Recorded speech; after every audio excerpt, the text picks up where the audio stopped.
నమస్తే. ప్రస్తుతం మనతో పాటు సీనియర్ జర్నలిస్ట్ దాము బాలాజీ ఉన్నారు. ఆయనతో మాట్లాడదాం. నమస్తే సార్. నమస్తే. సార్ నిన్న పోసాని కృష్ణమురళిని అరెస్ట్ చేశారు. ఇప్పుడు గోరంట్ల మాధవ్‌ని అరెస్ట్ చేయబోతున్నారు అని చెప్పేసి అంటున్నారు. అసలు ఏ కేసులో అరెస్ట్ చేయబోతున్నారు సార్? గోరంట్ల మాధవ్ అరెస్ట్ అని తెలుగుదేశం మీడియా విపరీతంగా హైలైట్ చేస్తుంది నిన్నటి నుంచి. సో మామూలుగా గతంలో కూడా గోరంట్ల మాధవ్ అరెస్ట్ అని వచ్చింది. అప్పుడు కూడా మనం ఒక వీడియో చెప్పుకున్నాం.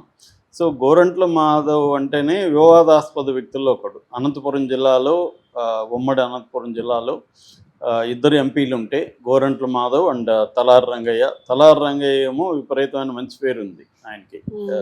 గతంలో ఉన్నారు వీళ్ళిద్దరు. వైసీపీ తరఫున తలారి రంగయ్య నాకు కూడా ఫ్రెండ్.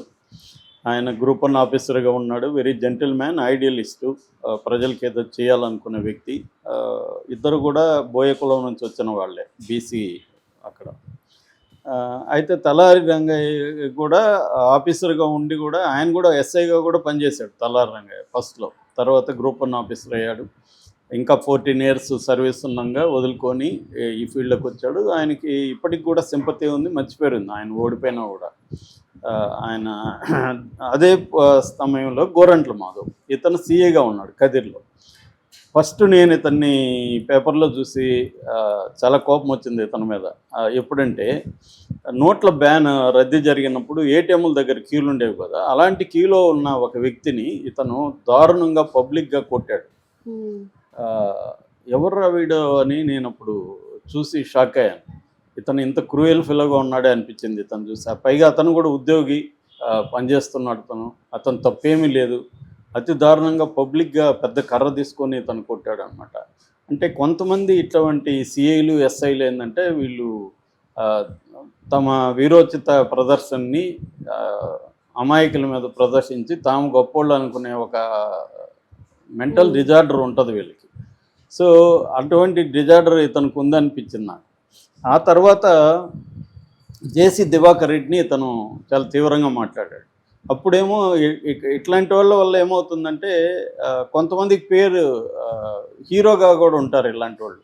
ముఖ్యంగా పోలీస్ డిపార్ట్మెంట్లో హీరోగా అనిపించుకుంటారు.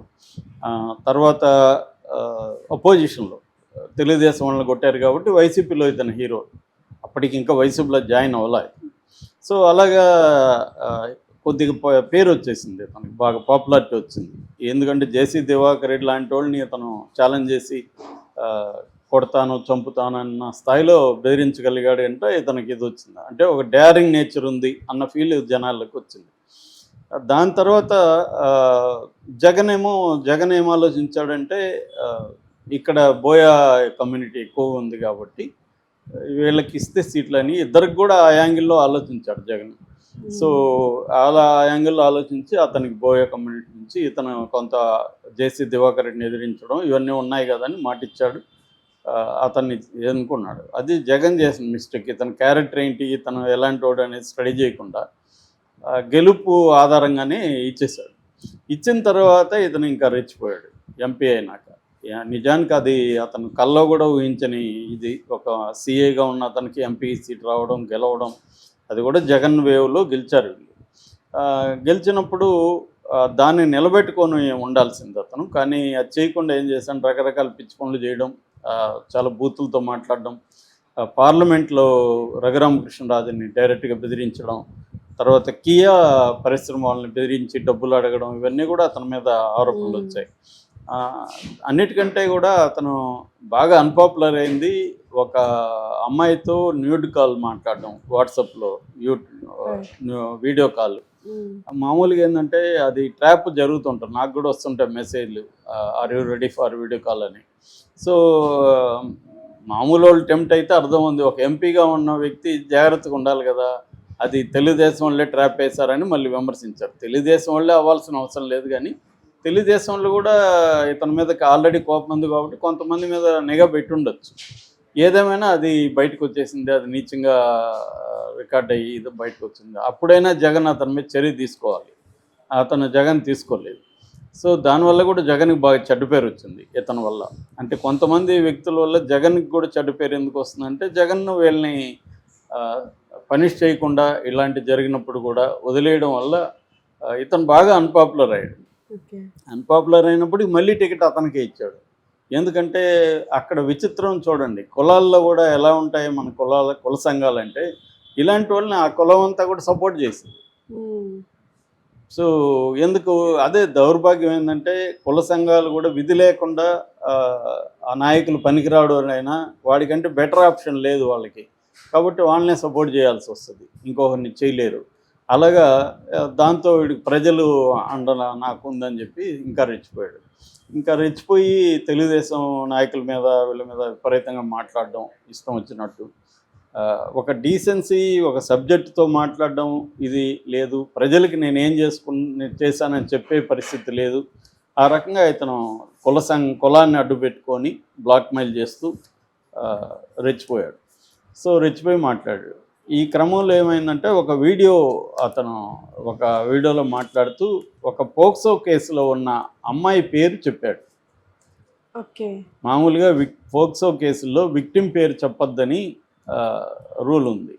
సో విక్టిమ్ పేరు చెప్పాడు. నిజానికి ఈ పని అన్ని మీడియా సంస్థలు చేస్తాయి, పేరే కాకుండా ఫోటోలు కూడా వేస్తాయి. ఫర్ ఎగ్జాంపుల్ మన జానీ మాస్టర్ విషయంలో విక్టిమ్ పేరు ఎవరికి తెలియదా? అందరికీ తెలుసు కదా. మరి వాళ్ళందరికీ కూడా శిక్ష వేయాలి కదా, కేసులు పెట్టాలి కదా. కానీ తెలుగుదేశం ఇప్పుడున్న కూటమి ప్రభుత్వం విచిత్రంగా కేసులు పెడుతుంది. ఇతని మీద ఇప్పుడు ఆ కేసు పెట్టింది. ఇతని మీద వేరే కేసులు పెడితే అర్థం ఉంది, ఇతను అర్హుడే కాదని నేను అనట్లే. కానీ ఒక పిచ్చి కేసు ఇది. ఎందుకంటే పోక్సో కేసులో విక్టిమ్ పేరు చెప్పాడని ఆయన మీద పెడితే దాదాపు ప్రతి యూట్యూబ్ ఛానల్ మీద, వెబ్సైట్ మీద, యూట్యూబ్ ఛానల్లే కాదు మేజర్ మీడియా అందరూ కూడా అనేక కేసుల్లో పెడతానే ఉంటారు పేర్లు ఫోటో కూడా వేస్తారు. ఫోటో వేయొద్దు, బ్లర్ చేయాలని ఉంది, ఇవన్నీ ఉంది, కానీ వేస్తారు. అందరి మీద పెట్టాలి. అలాంటప్పుడు అది పెట్టారు ఇతని మీద. అదే ఒక విచిత్రం. కాకపోతే ఇతన్ని మరి అరెస్ట్ చేస్తారో లేదో తెలియదు. మామూలుగా మనకి సిఆర్పిసి పార్ట్ 1A కింద నోటీసులు ఇచ్చేవాళ్ళు ఇంతకుముందు, ఇప్పుడు BNSS 35(3) కింద ఇస్తారనమాట, సేమ్ సెక్షన్ అది. సో భారతీయ న్యాయ సురక్షా సంహిత, నాగరిక సురక్షా సంహిత, సో దాని కింద నోటీస్ ఇచ్చారు విజయవాడకి రమ్మని. సో నవంబర్ 2న ఈ కేసు పెట్టింది ఎవరంటే మళ్ళీ అదొక విచిత్రం, వాసిరెడ్డి పద్మ. ఆమె మొన్నటి వరకేమో వైసీపీలో మహిళా అధ్యక్షురాలుగా ఉండి ఇలాంటి వాళ్ళంతా తిడుతున్నప్పుడు సైలెంట్గా ఉన్న వ్యక్తి ఆమె. మహిళల మీద దారుణంగా మాట్లాడినప్పుడు, భువనేశ్వర్ గారి మీద మాట్లాడినప్పుడు అంతా ఈమె ఈ వీర మహిళ సైలెంట్గా ఉన్నది. ఇప్పుడు సడన్గా వైసీపీ నుంచి బయటికి రాగానే ఈమెకు ఇవన్నీ గుర్తొచ్చేసి ఈమె కేసు పెట్టింది నవంబర్ 2న. సో ఇది విచిత్రం అన్నమాట. సో అంటే వీళ్ళకి పగా ప్రతీకారం తీర్చుకోవాలని రెడ్ బుక్, బ్లూ బుక్ మొత్తానికి ఒక లిస్ట్ అయితే తయారు చేసుకున్నారు, ఎవరెవరి మీద మనం కేసులు పెట్టాలి, అరెస్ట్ చేయాలని. దానికోసం వీళ్ళు ఈ కూటమి అనుసరించే విధానాలు మాత్రం చాలా అప్రజాస్వామికంగా, చట్టవిరుద్ధంగా, కోర్టులని కూడా ధిక్కరిస్తూ ఉన్నాయి. నిన్న పోసాని మీద పెట్టిన 111 సెక్షన్ అయితే సుప్రీంకోర్టే దీన్ని దుర్వినియోగం చేస్తున్నారని చెప్పింది. మళ్ళీ అదే పెట్టారు. ఆల్రెడీ హైకోర్టులో 111 మీద అనేక పిటిషన్లు పెండింగ్లో ఉన్నాయి. ఇది కావాలనే పెట్టేస్తున్నారు. అందరి మీద 111 పెట్టేస్తున్నారు. 111 అంటే నేను ఎక్స్ప్లెయిన్ చేశాను, క్రైమ్ సిండికేట్లో మెంబర్ అనమాట. పోసాని ఏ క్రైమ్ సిండికేట్లో మెంబరు?